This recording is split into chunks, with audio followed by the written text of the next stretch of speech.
And we're joined by Daniel. Now, we loved your reaction in this final game, Daniel, but I guess you're a little bit disappointed after losing the final game. Yeah, I mean, Magnus played a phenomenal attacking game. I haven't played this line much, so I guess I figured I was doing fine, and then knight d4 surprised me. I think knight d4 is just a crushing move, because without the knight on f5, Black's position, it's like running on a treadmill that keeps getting faster and faster. So, of course, castling was really bad. I should have played g6, but my position was terrible. I completely overlooked rook g4. I was only focused on the fact that he couldn't play rook h4, and I figured knight d5 was amazing. So I thought that it's only fair to let him checkmate me.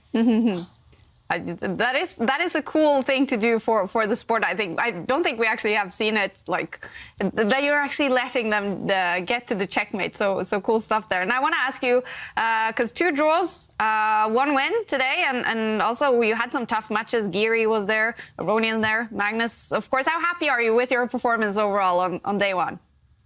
Well, I don't know whether to be happy or sad. I feel like I played well, maybe save for the last game.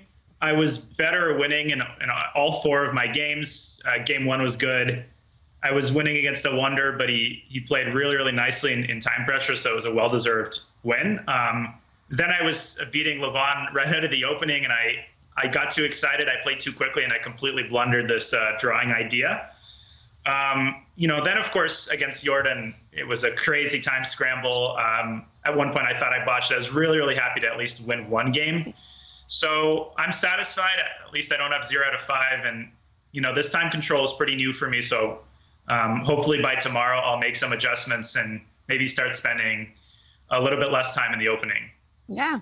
And what is your ambition in the tournament overall? Well, of course, qualifying would be nice. I think people like Magnus and Wesley have something to say about that. But overall, I'm playing the U.S. Championship in about, I guess, a month from now. So this is really, really good practice. This is my first such tournament, so it's very nerve-wracking. And I'm just trying to play every game for a win. I think it always sucks when the lowest rated is just trying to squeeze draws out of people. It kills the fun. So I'm just trying to give everybody an interesting game, and it's been topsy-turvy, but I'll continue doing that into tomorrow. Yeah, music to our ears, David. Have you enjoyed following Daniel today? Yes, I know Daniel very well, yeah, and always exciting games with you, right? How did you actually prepare for this tournament? I prepared with copious amounts of Netflix and Amazon Prime Video. No, but I mean, I basically decided on a couple of openings that I'm going to play. It's quite impractical to try to predict what these guys are going to play. They play everything. They're preparing for me. I'm not really preparing for them.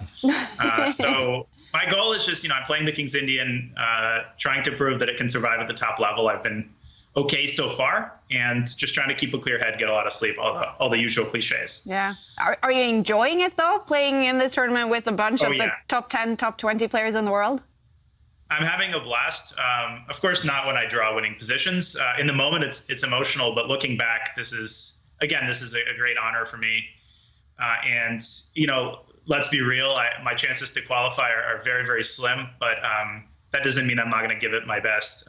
And this is amazing practice, as I said, for the U.S. Championship. And if I can get a couple more, if I can bite a couple more times and ruin some people's tournaments, I'll be happy. And Daniel, I know you've probably played most of these players online in Bullet and Blitz, and you've probably got quite decent scores against them. Do you have any predictions for how the tournament as a whole might go? Do you have any favourites for the event? What is Magnus on right now after beating me? Is he 4 out of 5? 3.5. Yeah. Oh, 3. And did he? Oh, so he was drawing. Yeah, I think Magnus is very clearly the favourite. I think he beat Wesley. I don't know if anything insane is going to happen. I view my role, like I said, perhaps Eric, not to put words in his mouth, but we're the sort of, we're going to make the tournament interesting, maybe with a couple of well-timed wins or draws. But I think realistically, Magnus is in phenomenal form.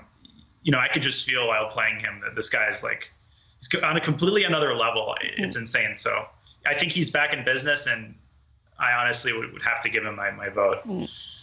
All right, and we know, of course, it's not too late over there in the US. So for the rest of the day, will it be all about streaming and playing Bullet for you now, or are you just staying away from that and preparing for this tournament? More like the latter. I'll take a look at the games. I'll I'll obviously just relax, prepare for tomorrow. But after the tournament, I'm definitely going to celebrate with a lot of food and a lot of bullets.